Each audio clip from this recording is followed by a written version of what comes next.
Bom, pessoal, vamos começar então. Vamos começar a nossa aula. É um breve resumo e nós começamos conceituando e fazendo uma reflexão acerca desses conceitos e das definições sobre oclusão dentária. Há uma confusão permanente. Há uma confusão em relação às aplicações dos fundamentos oclusais. Um número significativo de colegas em muitos países confundem a oclusão dentária com prótese dentária, não é? Como se de fato apenas os praticantes da prótese dentária, da reabilitação protésica, tivessem a necessidade de conhecer os princípios oclusais. Na verdade, a oclusão é uma disciplina que está envolvida com a dinâmica do complexo maxilomandibular e, portanto, com a própria odontologia no seu conjunto, desde a pediatria até as complexas reabilitações, implantes suportadas, não é, acompanhadas de cirurgias ortognáticas e tal, não é?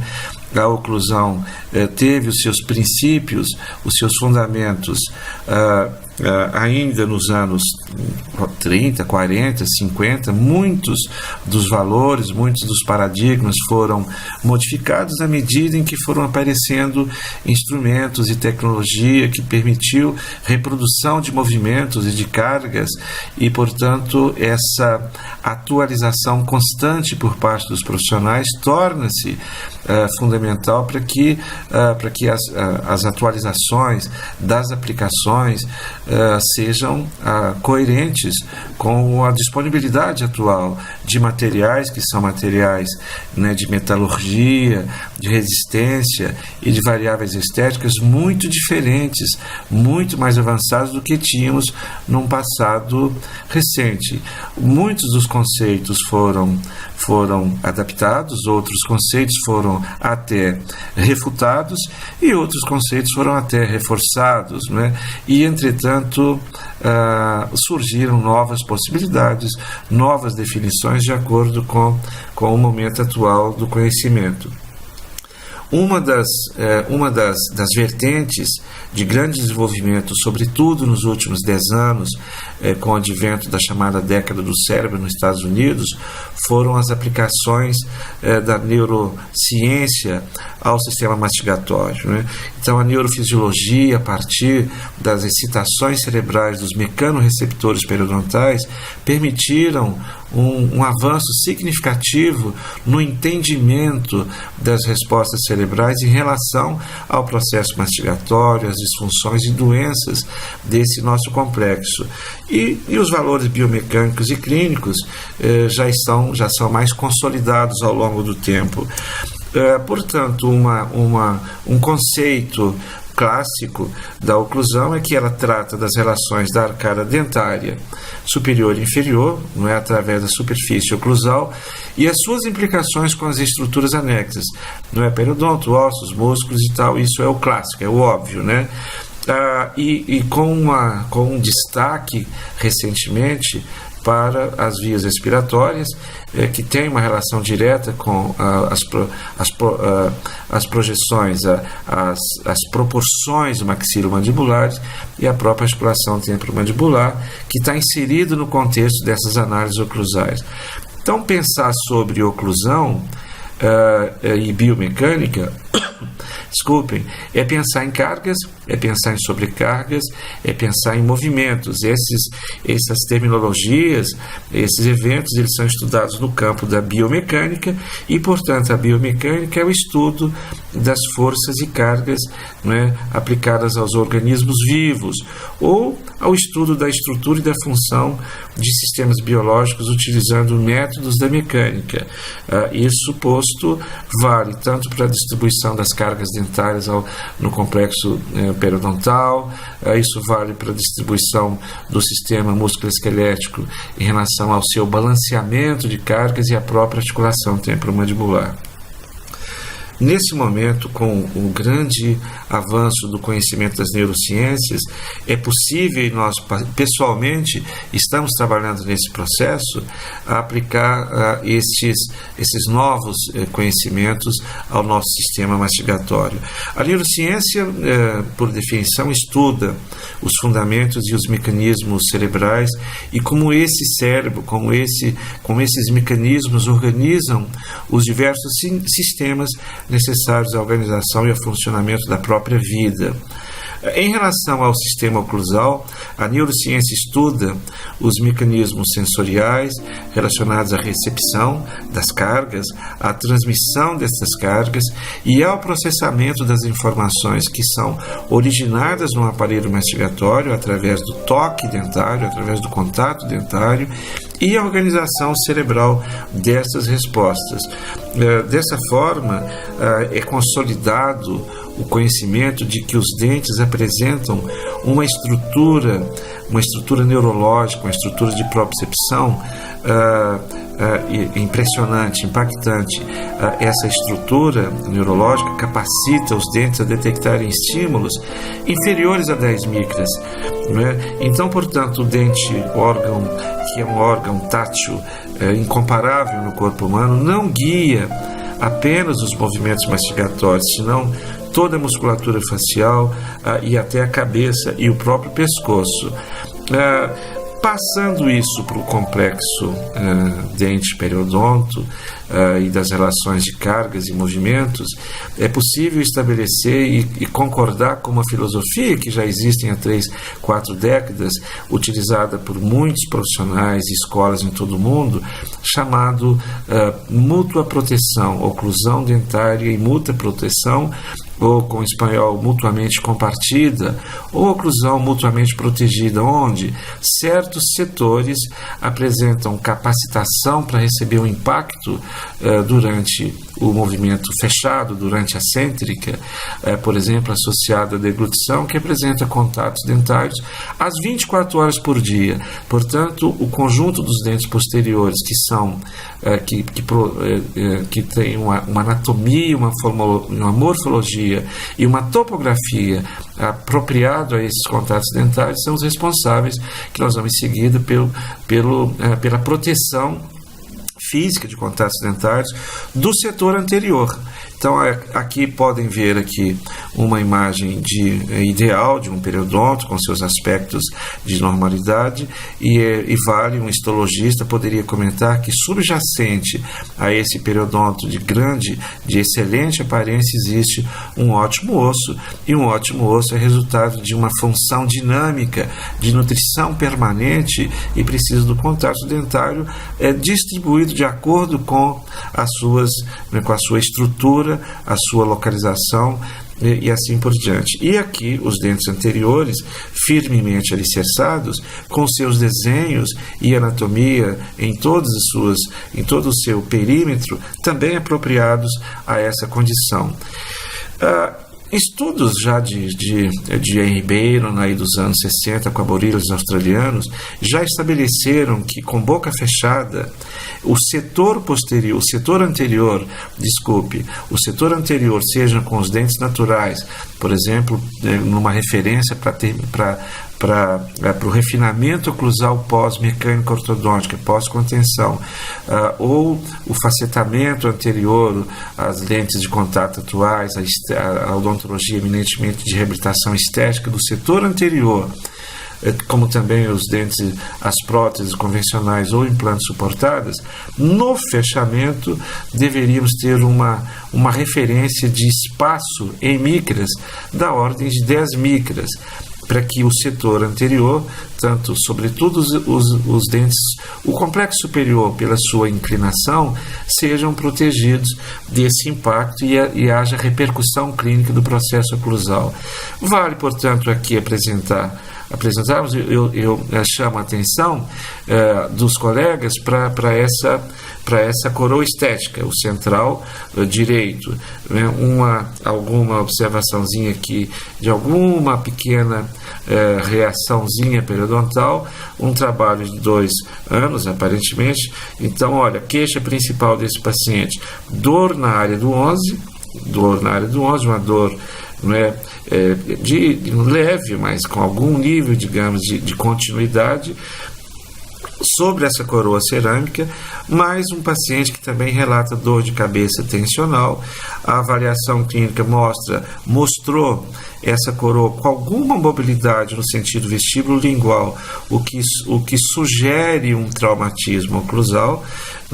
Nós não podemos absolutamente, não é nenhum demérito para o profissional que executa o trabalho, porque de fato a oclusão é uma situação ainda pouco resolvida, reconhecidamente pouco resolvida nas nossas formações e, sobretudo, as aplicações disso na clínica do nosso dia a dia, um trabalho já provavelmente 2 anos, e esses sintomas e esses desconfortos foram iniciados, segundo o histórico do paciente, após a colocação da coroa.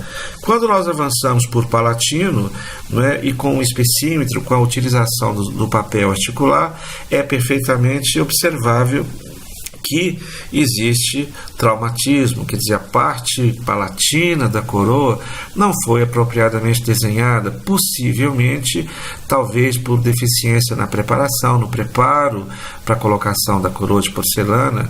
As espessuras estão muito diferentes em relação aqui aos dentes contíguos, Ou talvez fosse necessária alguma pequena projeção ortodôntica para preparar o dente para receber uma coroa. Então, esse diagnóstico preliminar sugere uma condição que é compatível com o traumatismo oclusal.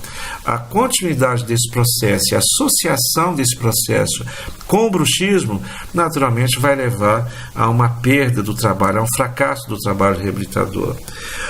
Nós comentamos, portanto, que a referência são de 10 micras para qualquer, digamos, situação maxilomandibular onde existe apoio posterior, de normalidade, e uma empresa, que sempre vale comentar, pessoal, que o conhecimento da oclusão, o conhecimento clínico e as aplicações clínicas, elas foram crescendo à medida que a indústria foi também fabricando instrumentos e materiais que pudessem reproduzir a oclusão, que pudessem nos permitir avaliações apropriadas de acordo com os fundamentos estabelecidos.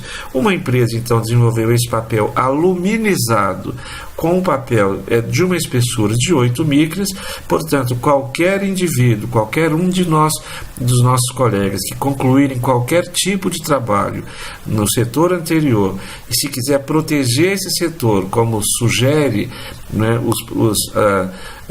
os critérios de uma oclusão mutuamente protegida, onde os dentes posteriores suportam os dentes, o setor anterior todo, para que esse setor não seja, digamos, agredido pelo processo oclusal. Então se utiliza esse papel, portanto, ele tem 8 micras, e na medida que nós superpomos, colocamos esse papel aluminizado e o indivíduo fecha a boca sem protruir, nós temos ainda 2 micras de margem, já que o papel tem 8, nós precisamos de 10, então o paciente não consegue na prova segurar o papel aluminizado em cêntrica. No momento do exame, temos que ter cuidado para o paciente não avançar um pouquinho a mandíbula, porque aí o movimento protrusivo é justamente para fixar o papel. Então, isso pode ser aplicado em muitas situações, desde a ortodontia, da reabilitação oral, etc. E as consequências dessa possível sobrecarga e depois evoluindo para um trauma e associando com decúbitos laterais de dormir, associando com os hábitos parafuncionais, associando com o bruxismo cêntrico e excêntrico, faz parte da rotina do nosso dia a dia clínico, mobilidade, perda óssea, diastemas, vestibularização, perda das restaurações, fraturas, etc. Então, isso é um princípio princípio muito simples que os dentes posteriores protegem incêntrica os dentes anteriores, não é? E vale a utilização deste papel, não é? Essa discriminação, portanto, é muito simples de ser não é, obtida nas provas e depois no controle dos nossos trabalhos e mesmo nos trabalhos pós-ortodontia, não é? E assim por diante. Aqui nós vamos observar um trauma e a extensão da perda do elemento com esses traumas numa associação de causas, não é? Causas interagindo, sobre o bruxismo encontra um campo traumático na medida que a sua força é concentrada num determinado elemento. Então aqui pode ser observado na imagem do vídeo um trauma muito significativo. Eu aproveito alguns detalhes que estarão inseridos no nosso curso, esse nosso curso de oclusão, para fazer aqui uma prévia, não é? E transformando, essa é a ideia do nosso primeiro curso de oclusão, alguns princípios oclusais para questões clínicas que geram ainda alguma dificuldade de serem interpretadas, inclusive no meio médico. A inclinação dos dentes superiores, eles determinam uma quantidade do movimento vertical, na altura vertical da face, né? Esse movimento da mandíbula na parada final do fechamento. Do ponto de vista biomecânico, essa inclinação dos incisivos tem uma relação direta com a posição do côndilo mandibular na cavidade articular e uma relação direta com as dimensões das vias respiratórias. Essas duas condições têm levado a questões relativamente complexas na articulação temporomandibular e questões respiratórias. E, portanto, colegas, isso é o alcance das questões oclusais associadas a questões clínicas com controvérsias em relação às causas, aos fatores etiológicos, né? Essa condição permite, portanto, uma analogia relativamente pouco discutida. As inclinações da cavidade articular constituem determinantes oclusais, ângulos de Bennett e etc., para a montagem dos articuladores e reprodução dos movimentos mandibulares.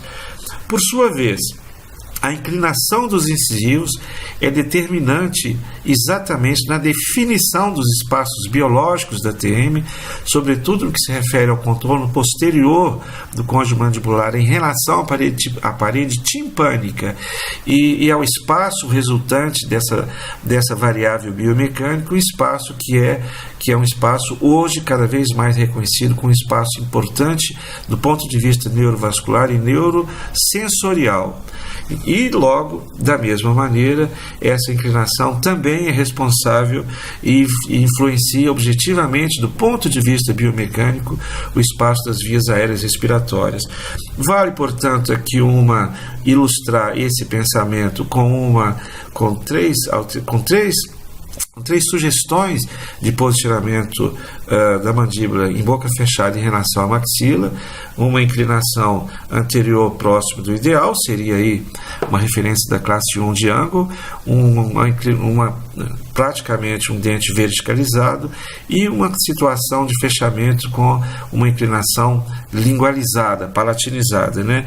E isso para ilustrar ainda essa assertiva que comentamos. Podemos aqui fazemos aqui uma simulação. A inclinação ideal em torno de 45 permitiria, que seria a classificação de ângulo, classe 1 de ângulo, né?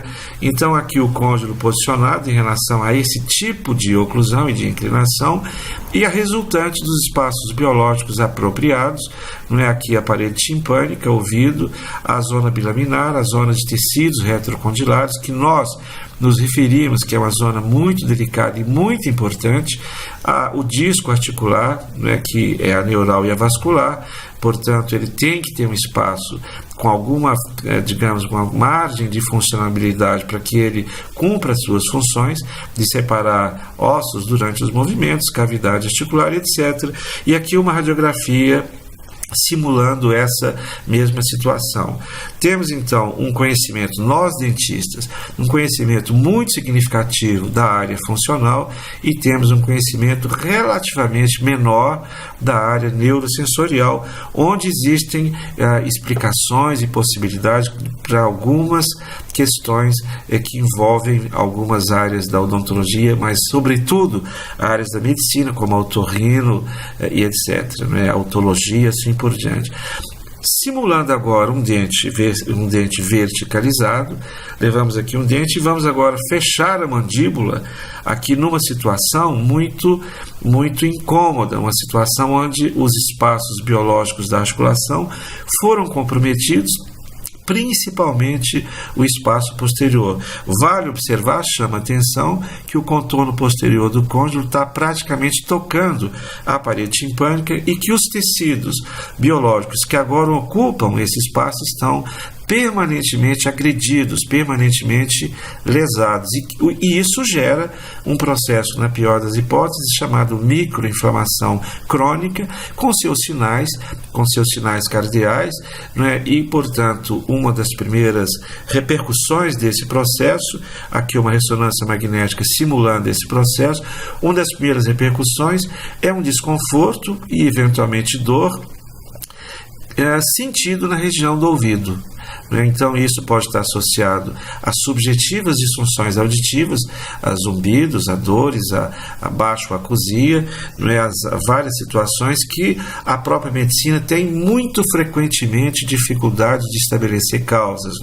Então, essas chamadas disfunções neurosensoriais estão associadas a dores no ouvido, algias, zumbidos, vertigem, e muitas vezes os médicos necessitam de uma apreciação de nós dentistas em relação ao diagnóstico diferencial da síndrome de Costen, da síndrome de Meniere, que afetam severamente a população em níveis assim, de uma alta incidência no dia a dia clínico. Essa é uma imagem de termografia infravermelha. A termografia está dentro do nosso trabalho e será disponibilizado proximamente em nossos cursos, tudo sobre a termografia infravermelha e as suas aplicações para odontologia, para medicina dentária. Neste caso, nós estamos utilizando para nos ajudar no diagnóstico de zumbidos e vertigens e outras questões de ouvido, em parceria com os médicos. Então, existem aqui algumas possibilidades muito bem-vindas, muito atuais, da utilização desse processo em relação a essas disfunções. Constatados, identificados essa condição, desenvolvidos os testes diferenciais de exames complementares apropriados e confirmados a participação do processo biomecânico nessas questões de ouvido, o tratamento, portanto, é basicamente biomecânico, o tratamento é basicamente oclusal. Aí vale a área que tiver, digamos, a competência para esse procedimento, seja a ortodontia, seja a reabilitação oral, sejam os profissionais que trabalham com ajustes oclusais. Exemplificando ainda essa inclinação incisal, eu chamo a atenção para esse processo, que é uma situação de uma simples analogia oclusal, mas associando eventos, digamos, com alguma importância clínica, alguma relevância clínica, que ocorrem no dia a dia, onde a oclusão tem alguma participação e, eventualmente, uma participação decisiva no processo. E claro, questões dos fundamentos, relação cêntrica, dimensão vertical, reprodução em articulador e tal, isso, é claro, vamos colocar durante o nosso curso. E, portanto, essa inclinação associado à via respiratória e também, portanto, a essa dimensão vertical, é responsabilidade de nós, dos médicos dentistas, a estabelecer e determinar as proporções dos componentes maxilomandibulares, isso em relação à dimensão vertical e à inclinação dos dentes, dos incisivos, e as suas relações com o espaço respiratório. Isso em adultos adultos e crianças. E chama atenção para esse processo. Na verdade, aqui é um exemplo de uma reabilitação implante suportada para o restabelecimento do processo respiratório, portanto, para o restabelecimento de inclinações apropriadas, dimensões verticais apropriadas, em condições clínicas que, nesse momento, tanto em crianças como em adultos, estão objetivamente associadas ao nível de respiração noturna deficiente e, portanto, a baixa absorção de oxigenação noturna, num momento muito importante da neurofisiologia cerebral, que é durante o sono, e isso estando associado a diversos níveis de transtornos cerebrais, tanto em criança, com as suas depressões infantis, bipolaridade, dislexia, autismo, hiperatividade, etc., como em adultos, já cada vez numa faixa etária menor, aí com questões de memória, de Alzheimer e assim por diante. A importância do processo respiratório, e isso, mais uma vez, como última análise, a importância da análise oclusal em relação a esse dia a dia, a essas questões. Isso, portanto, é uma reprodução, né, simulada dessa proteção mútua, que é uma analogia interessante que pode ser feita ao longo dos anos, né, e os dentes posteriores, a sua morfologia, o seu desenho, a sua topografia, permite a absorção dos contatos durante 24 horas por dia. Os contatos, eles são, portanto, na medida que sejam balanceados pelas duas arcadas, são iguais, como se fosse uma mesa oclusal, né, de 4 pernas, eles vão proteger o setor anterior e vão proteger o setor posterior, sejam as vias respiratórias, seja a articulação temporomandibular. Isso gera, então, um princípio, e esse princípio é a estabilidade da mandíbula em relação à maxila, a estabilidade cêntrica. Ela tem como critério os contatos bilaterais simultâneos e iguais nos dentes posteriores. Nesse processo fechado, é protegida a via respiratória, é protegida a TM e é protegido o setor anterior, desculpe. Claro, portanto, isso agora nós partimos para uma situação mais óbvia, já bem consolidada. A discriminação oclusal anterior da ordem de 10 micras, no setor posterior ela vai para 20 micras. Temos aqui, portanto, né, os materiais próprios para esses desgastes, para esses equilíbrios oclusais por desgastes ou acréscimo. As regras, elas ainda são as mesmas, existem alguns princípios que nos permitem, não é, aplicar isso ainda com os princípios já consolidados de algumas décadas, não é? Então, primeiro pode-se estabelecer a oclusão cêntrica, o equilíbrio bilateral a partir dos contatos cêntricos, não é? E depois os ajustes oclusais excêntricos, né? Fazendo os ajustes utilizando a anatomia funcional para determinar sulcos de trabalho, de balanceio, não é, fossa principal, sulcos protrusivos e assim por diante. São trabalhos muito delicados e que são muito importantes e que, entretanto, né, e aqui nós vamos utilizar esse videozinho para observar uma regra sugestiva e interessante, que é a regra dos terços, né, onde no primeiro terço o indivíduo, o profissional que detecta esse contato inicial no primeiro terço tem uma indicação para o desgaste seletivo, que é uma das modalidades, né, tradicionais de equilíbrio final. No segundo terço, já uma sinalização de atenção. Isso simula os sinais do mundo todo em relação ao verde, ao amarelo e ao vermelho. Portanto, esse contato inicial no segundo terço é prudência, cuidado, se analisa o complexo dentino pulpar, pode eventualmente ainda proceder ao desgaste. Se ele não for muito agressivo, ele não deve ultrapassar o limite, não é, do esmalte, senão ele torna-se, claro, um preparo do complexo dentino pulpar. Então, há que se avaliar com cuidado esse ponto do contato nessa vertente. E o terceiro ponto, que é o vermelho, que é proibido o desgaste, com broca, é proibida a redução irreversível e é indicado, portanto, um procedimento de movimento ortodôntico, não é? Isso é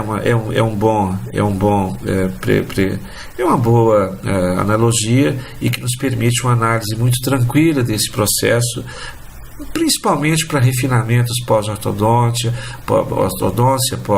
pós a contenção ortodôntica e pós a finalização das mecânicas ortodônticas, né?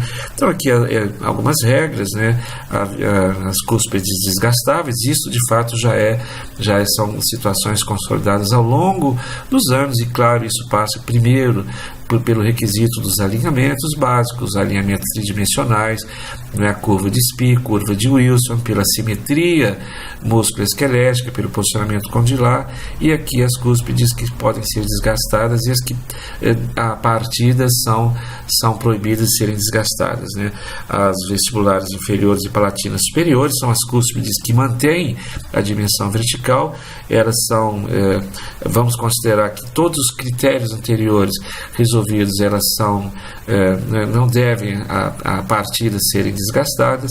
E a BUL é um acrônimo de Buccal Upper Lingual Lower, que são né, que são as cúspides desgastáveis em vermelho, né, nessa sugestão. Então é apenas uma sugestão para que o nosso colega possa utilizar desses critérios e aí fazemos uma reflexão sobre a oclusão dentária no nosso dia a dia, né? Vale reforçar, eu chamo a atenção, que de fato é uma área que houve durante muitos anos um certo afastamento do clínico geral e do estudante da clínica oclusal propriamente dita. Talvez os professores dos anos 60 e 70, e eu posso me incluir um pouco nisso, não tenhamos sido capazes de motivar apropriadamente, né, aos estudantes e aos clínicos gerais sobre a aplicação e a importância da oclusão dentária, né? Eu vejo com muita satisfação, colegas, nesse momento, no Brasil e em muitos países, um renascimento do conhecimento da oclusão e da sua importância, e sobretudo nesse momento que estão disponíveis técnicas e novos materiais e uma grande vertente estética, não é, nessa jovem medicina dentária, nessa jovem odontologia, que ampliou seus campos de atuação nesses novos ventos de possibilidades, e a nossa consolidação ainda mais na população em relação à lindeza, à nobreza do nosso trabalho, não é? Então, ainda agora, claro, já vem de algum tempo com os implantes, com as próteses implantes suportadas, onde nós perdemos a referência do ligamento periodontal e a resiliência, portanto, das cargas ali aplicadas. Então, tornou-se ainda mais importante um conhecimento apropriado das cargas oclusais, das forças e da distribuição dessas cargas, né? Aqui, muito rapidamente, só uma sugestão das aplicações dessas forças em movimentos. O ciclo mastigatório ele tem o início na apreensão do alimento, portanto, esse movimento deve ser idealmente suportado, né, pelo menos por 2 dentes superiores e 3 inferiores, o que nós podemos chamar de função de grupo anterior. Isso vai gerar, portanto, uma guia, que é o deslizamento da incisal do inferior através das guias anatômicas da palatina dos superiores.